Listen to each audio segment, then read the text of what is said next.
In this video, I'm going to explain what SPF, DKIM, and DMARC records are and how they affect email deliverability in the simplest way possible. Most people and tutorials make these way more complicated than they need to be. When I tried to figure out what they were about a decade ago, it took me way longer than it should have because everyone made them so complex. But they're basically just email security and authentication frameworks that mailbox providers like Gmail, Yahoo, and Outlook use to protect their users and themselves. When you don't set them up properly, your emails are more likely to end up in spam, never reaching your audience. This could cost you sales, leads, and clients, and all the time you spent writing those emails will go to waste. I've simplified them so anyone can understand them. Even my dog Finnan, he's starting his own newsletter and wanted to make sure his emails get delivered. After my clear explanations, he knows all about them, and by the end of this video, so will you. Think of mailbox providers like Gmail, Yahoo, and Microsoft Outlook as exclusive clubs where people come to hang out. The owners of these clubs want their members to have the best experience possible. If you enjoy the experience, you will log in more often and stay with them for longer. This lets them collect more data and also serve you ads, as that's how most of these companies profit off of you, by letting you use them for free. Of course, some of them also offer paid versions of their products like Google Workspace and Microsoft 365. If people have a bad experience with the mailbox provider, they might leave it for another. So providers use security measures to keep their club members safe. Think of security as bouncers protecting the people in the club. Each time someone sends a message to a club member, the bouncers check the ID to ensure the sender is really who they claim to be. Depending on whether the sender passes or fails this check, they either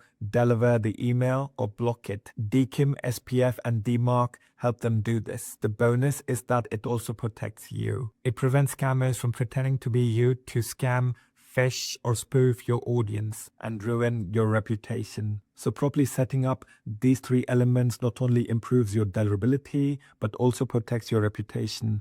Now let's dive into each one. What is DKIM? Full form, Domain Keys Identified Mail, is an email authentication method where a unique digital signature is added to your emails. The signature is generated using a private key that only you have. You also publish a public key in your website's settings, technically called DNS or Domain Name Server Records, that mailbox providers can use to verify your records. The bouncers at mailbox providers check to see if the signature matches what they expect from your domain. They also verify that the email hasn't been tampered with during transit. It's very similar to those wax seal stamps used on important letters in the past. The bouncer checks not only if the right seal stamp was used, but also if it's intact and if it was placed in the exact same location that you both previously agreed upon. What is SPF? Full form, Sender Policy Framework. It is another email authentication method that specifies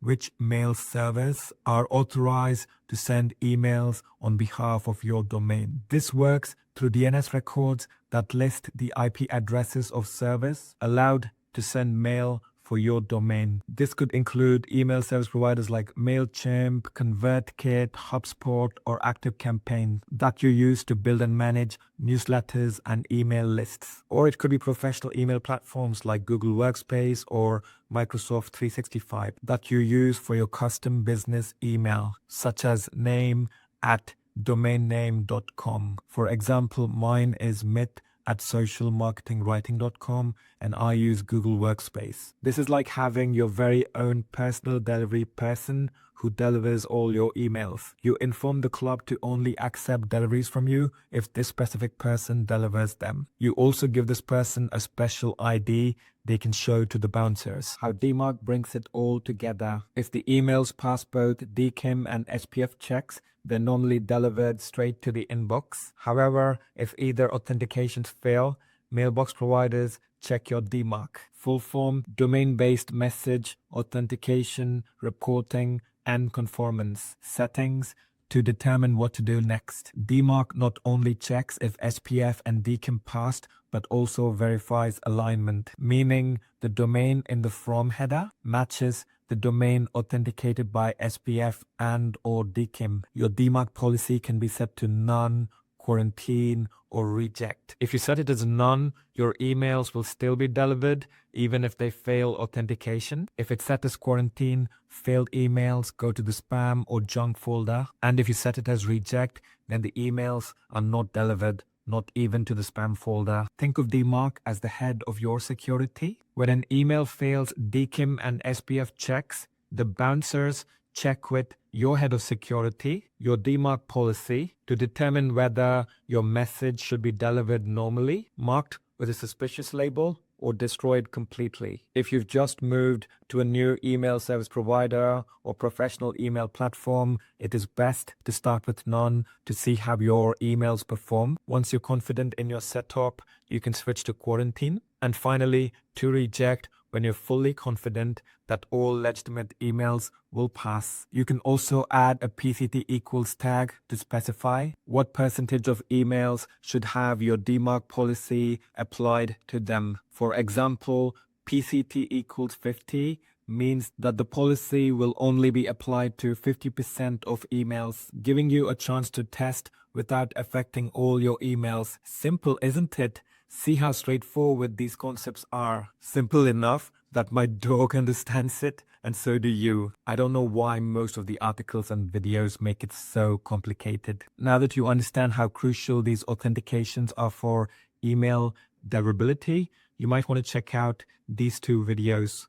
One is for setting up DKIM, SPF, and DMARC for Gmail or Google Workspace, while the other is for configuring them with email service providers like MailChimp, ConvertKit, and ActiveCampaign. It should take you less than 3 minutes to set them up, even if you've never touched DNS settings before. There's also one for Microsoft 365 on my channel.